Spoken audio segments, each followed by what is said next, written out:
گرجا گھر میں پادری گریگور اپنے ایک جاسوس سے ملتا ہے جو کہ سوگوت میں بارود رکھ کر اسے آگاہ کرنے آیا ہوتا ہے اور اسے کہتا ہے کہ آپ کا اشارہ کرنے کی دیر ہے، ہم پورے سوگوت کو رات ہی اڑا دیں گے۔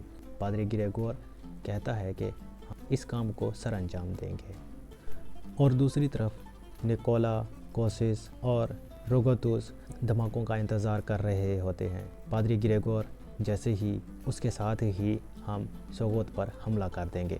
نکولا اپنے ماضی کے خیالات کا اظہار کرتے ہوئے کہتا ہے کہ عثمان نے میری زمینوں کو مجھ سے حاصل کیا ہے، آج میں وہ تمام زمینوں کا بدلہ لے لوں گا۔ اس کے ساتھ ہی روگوتوس کہتا ہے کہ ہمارے عیسائی بھائی جو کہ ہمیں دیکھیں گے حملے کے بعد، وہ جان پائیں گے کہ ہم ہی انہی کے حقیقی محافظ ہیں۔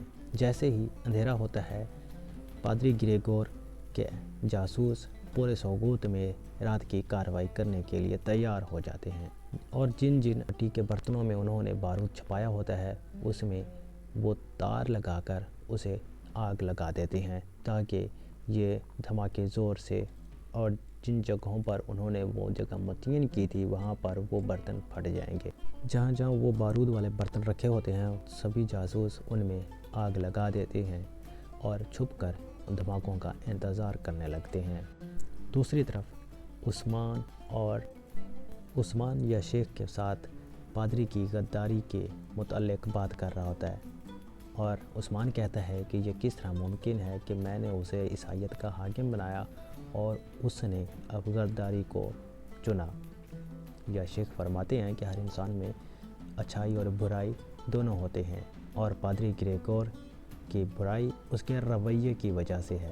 عثمان صاحب کو اس تمام معاملے کا جو کہ بارود سے متعلق پادری گریگور نے رچایا ہے کا علم ہوتا ہے، اور جس کے انتظامات وہ پہلے ہی کر چکا ہوتا ہے۔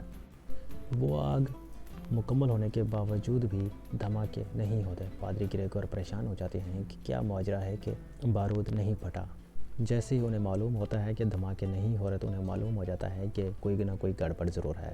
جیسے ہی وہ اپنی جگہ چھوڑنے ہی والے ہوتے ہیں کہ عثمان صاحب دوسری طرف سے آتے ہیں اور ان پر تیر چلانا شروع ہو جاتے ہیں۔ دوسری طرف سے ملعون خاتون بھی تیر چلا رہی ہوتی ہیں، اور ایک طرف سے چیر کتائے بھی اس میں شامل ہو جاتا ہے اور تمام جاسوسوں کو وہیں ڈھیر کر دیتے ہیں۔ گریگور جانتے ہیں کہ کوئی نہ کوئی گڑبڑ ضرور ہے اور تمام جاسوس نظر نہیں آ رہے۔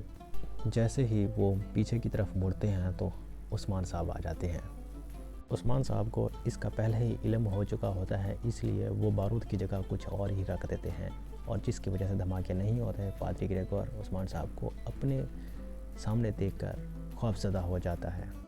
عثمان صاحب پادری گریگور سے کہتے ہیں کہ اقچا درویش نے آپ کا سائے کی طرح پیچھا کیا ہے، جس کی وجہ سے انہیں یہ معلوم ہو گیا کہ وہ سوگوت میں بارود پھٹانے والے ہیں۔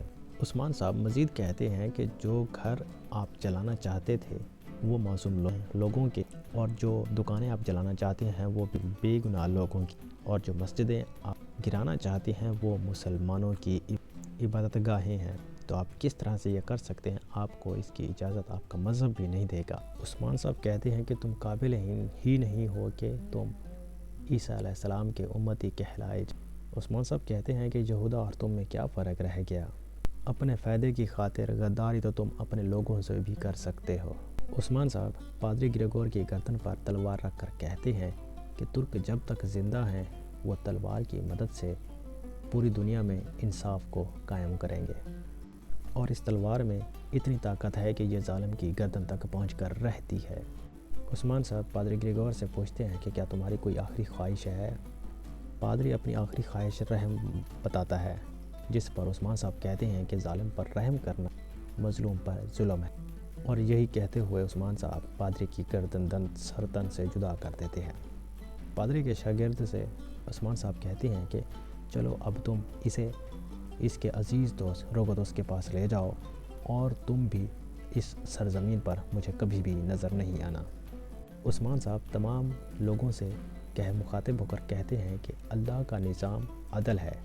پادری گریگور نے مسلم اور غیر مسلم کا فرق کیے بغیر ہر کسی کو مارنے کی کوشش کی۔